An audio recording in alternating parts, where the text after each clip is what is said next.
Welcome to the Slop Temple. We pray this video helps. In this video, I will show how to make pan-fried gyoza. First, gather all your ingredients, like 1 pound of ground pork and a package of gyoza wrappers. Next, finely chop your chosen vegetables, such as cabbage and green onions, for the filling. Combine the pork, vegetables, and your favorite seasonings in a large bowl, mixing everything well until it's evenly distributed. This simple preparation ensures a delicious start to your homemade gyoza. Now let's get to the fun part, filling and folding. Take 1 gyoza wrapper and place about 1 teaspoon of your prepared filling right in the center. Dip your finger in a little water and moisten the edges of the wrapper. This helps create a strong seal.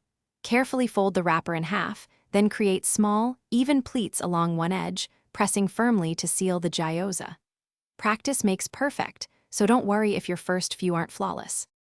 To achieve that perfect crispy bottom, heat 1 tablespoon of oil in a non-stick pan over medium-high heat. Carefully arrange your folded gyoza in a single layer, making sure they don't touch each other.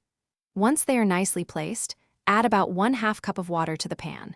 Immediately cover it with a lid and let them steam for 5 to 7 minutes. This step cooks the filling thoroughly while keeping the wrappers tender. After steaming, remove the lid and continue cooking the gyoza.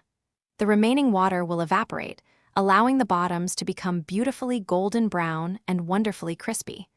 Once they reach your desired crispiness, transfer your delicious gyoza to a serving plate.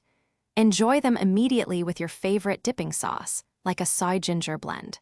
For more culinary inspiration and great reads, check the description for a link to the new Kindle Paperwhite and other fantastic deals.